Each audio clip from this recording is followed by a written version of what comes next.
Hey everyone, welcome back to the channel. We are here with the Plymouth Suburban again, and if you watched the last video on it, this is 10 seconds after I finished that video. So I'm gonna flip you guys around and show you what my dad's gotten done so far. We are pulling the motor out. There's something that happened to the top of the bell housing on the transmission that I've never seen before. He's never seen, my brother's never seen, and I'm going to show you guys. We don't know if it's caused by battery acid or rat piss or what would have caused this because we've never seen it before. So here we go.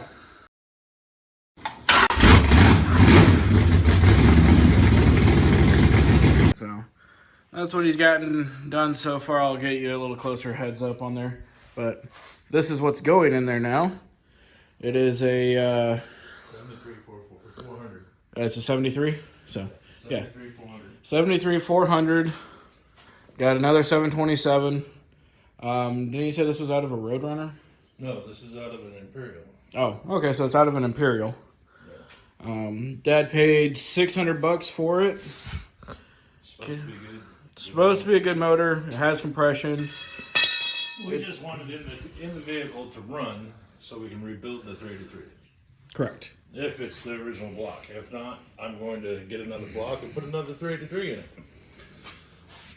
Because it's supposed to be an HP block, but there's no marking saying that it is an HP. So far, yeah. So, anyway, walking around up here to the front. Here is what he's gotten done. He's got valve covers taken off, manifolds. Valve covers were off when I got it. Oh yeah, they were, weren't they? Yeah. Intake manifolds taken off, as you can obviously see. A lot of the accessories are, but what we were talking about. It still had Freon in it from the AC. Nice. Those holes right there. That is like disintegrated. Like somebody poured acid on it. So that's why we were thinking battery acid, but there's also a nest back there. That car is loose. The what? The car is loose. I just took the drive shaft out. Okay. You need me to do something? No. Okay. You leaned on it and it rolled forward. Oh. Yeah. Why don't you have the wheels blocked? I don't know. You yell at me all the time for safety first. Whatever. What'd you say the rear end was? It's got a 489 case. I don't know what gear ratio it is. It's supposed to be a 323 gear ratio.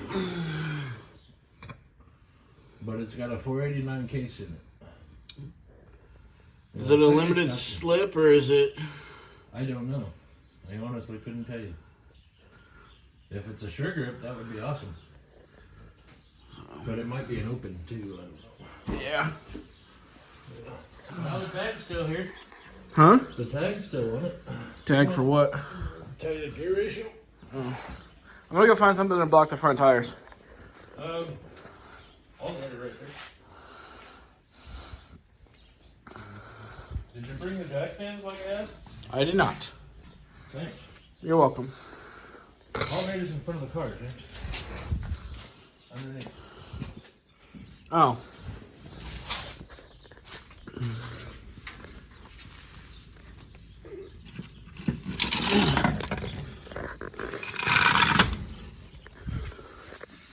Help a little bit.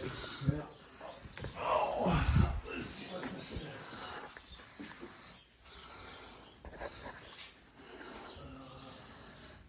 Give me a...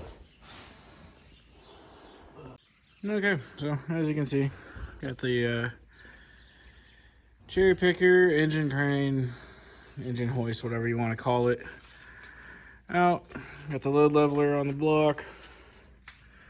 The only thing we forgot to unhook it was the fuel line. If anybody is doing a engine takeout on one of these and you've never done it before, on the cross member you've got your 4 bolts on each side, and then in the like up in between you have 2 more bolts. We forgot about those. So here's the cross member. I can just show you. So yeah. 1, 2, and then you get 3. So each side has 3. So, but just wanted to give you a little heads up. Dad went to go grab some snippers. That way we can just cut the fuel line, because obviously we aren't using that anymore. But there he is. And I will get back with you as soon as we get the motor taken out. Okay, got the motor out of the car. And this is why I love levelers, because it has a tranny on the back and it's sitting pretty much even. Makes it so much easier. Plus you can crank it all the way to forward, have it pretty much slanted. And you're not having to deal with trying to manhandle it. We did break the little tranny plug that was in the back there. So, got a nice little mess. But this is what we were talking about, the bell housing. No idea what the hell would have caused that. Looks like the block is fine. It's got a little bit of pitting on it, but nothing horrible. Dad right now is looking to see if he can't find some type of marking on here. Because we got the numbers over here. Says it's a 68 block. Mm-hmm. Alright, so we found the numbers. We were a little forward on it. That's what it is. And it does match the fender tag that we got. So, even though it only says 383 up here, which I don't think I can get it to focus. I don't know if it would be. It says E383. And then it looks like a 112, but that second one has a cross across the bottom. Yeah. So, but it's matching up to fender tag. We gotta set it down so we can get that. Which we ran the fender tag, and it says this is supposed to be a 383 HP block. So, besides the numbers matching here, matching to this, we don't have anything saying that it is an HP, but according to the fender tag, it is. It's supposed to be a 383 HP. With a heavy-duty 727 trans, which we did get the tag off the rear end. Says it has 323s in it. Dad said it has a 489 casing. So, all in all, this car was very well built for being a police car. So, We're supposed to be the best. Yeah, I guess we're going to pull the heads off real quick and go from there.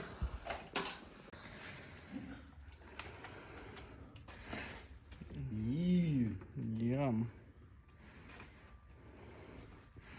So as you can see, got the tranny off, and they were making their home in there. Not sure exactly how they got in, besides obviously the 2 holes that were on top, because the dust shield was on there and all that. So for now we're gonna drain the oil, pull the heads off, got the rockers off. Put this back to get as much of the oil out as we can.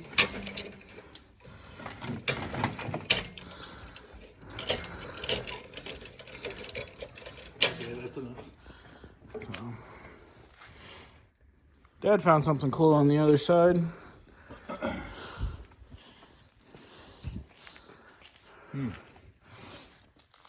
I thought it was just to make sure you don't drop your motor mount bolt, but he said it's for a high torque. Yeah, cabled.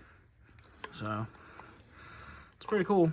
Yeah. The other side's broken, but The other side's broken? yeah, the cable's gone. It didn't have it. Oh. But yeah, Solid too. thought we check back in real quick and let you know what we're doing. So as soon as we get this done, I'm gonna set it on the pallet there and pull the heads off. We did find a broken valve already, which is unfortunate, but we weren't planning on having this motor run. I don't know if you can see it in there. Yeah, you kind of can. That's the top of the valve. So, do this guy here. But, yep, that's where we're at.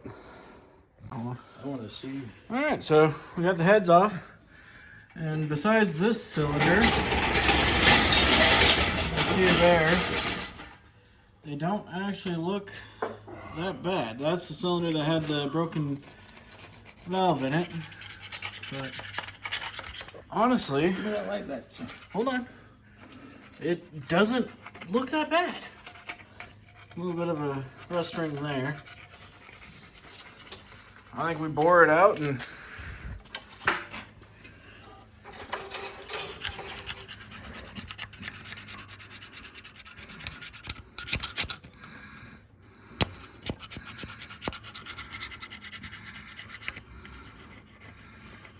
I'm wondering why it doesn't say HP right here. it might not be an HP block. It should be. It's either the 330 horse or the 335 horse. That's what I'm saying. Those are the two options. Yeah. It might say it down by the oil pan though. Light. So anyway, that's probably gonna be the wrap because running out of daylight. And we need to go and get some kitty litter to put on the floor. But didn't find the HP stamp, but we got the heads tore off. Found out that they are, in fact, 906 heads, which is a good thing. Honestly, the block doesn't look that bad in my opinion. But that's going to be a wrap for today's video. Thank you for watching. If you like the content, you want to see more of what happens with the Suburban, go ahead and hit the subscribe button, hit the notification bell, and if you have any questions or comments, go ahead and leave them down below. Have a great day.